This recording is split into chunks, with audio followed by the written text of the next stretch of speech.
Сәлем баршаңызға. Бүгін біз өте ерекше осылай банканың сыртынан қайнататын керемет күздік салат дайындайтын боламыз.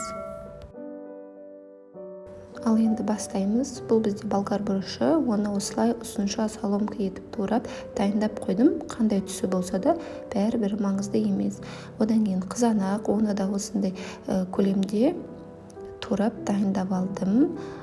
Кейін сәбізді де үккіштен өткізіп дайындап қойдым. Одан соң орам жапырақ, яғни капуста, оны да осылай жіңішке етіп соломкілеп тураймыз. Одан соң бізге петрушка мен укроп қажет болады, оны да уақтап тураймыз.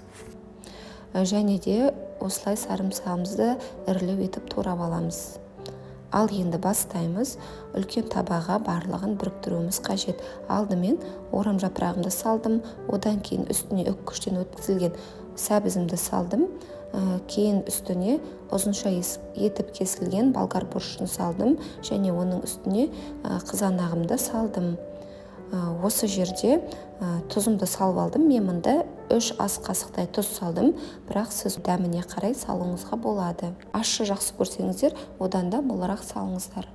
Одан соң укроп пен петрушкамды үстіне себеміз, одан кейін сарымсағымды салдым. Барлығын салып болғасын, 1 кесе сұйық майымды газға қойып ысытып алдым. Одан кейін оны сарымсақтың үстінен құясыздар.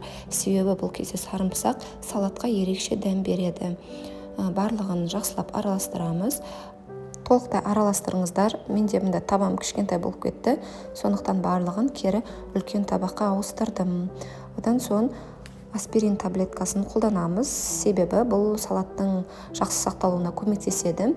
Аспирин таблеткасының 5 штугын осылай оқтаумен уатып алдым, 5 таблеткасын яғни. Одан кейін ұнтақ түрінде осылай саламыз да тағы да араластырамыз. Сонымен қатар осылай банкаларымызды бойлап алуға ұмытпаңыздар. Қақпақтарын мантаварканың астына салдым да бетіне банкаларын қойдым. Ал енді жаңа қайнатылған банкамызға осылай салаттарымызды саламыз. Воронканың көмегімен салсаңыз жан-жағына шашырамайды. Осылай саламыз және үстінен басып нығыздап салатын боламыз. Міне соғы да шығады осылай басатын болсақ. Және бұл салатты құрғақ болып кетеді деп қорықпаңыздар. Ал енді үлкен табамызды газге қоямыз. Табақтың ішіне осылай сүлгі төсеп жіберіңіздер. Одан кейін банкаларымызды бір-біріне тақамай қойып шығамыз. Банкамыздың иығынан келетіндей етіп салқын суымызды құямыз. Және де осылай бетіне қақпақтарын бос етіп жауып қоямыз. Отты қатты шығарып, осылай суымызды қайнатып аламыз. Қатты бір қайнағаннан кейін отты басып, тағы жарты сағатқа қайнатып аламыз. Ұзақ қайнатудың қажеті жоқ.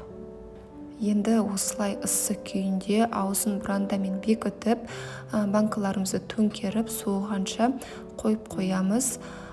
Сіздерге видео ұнаса, лайк басып, комментария жазып, подписка жасап қойыңыздар.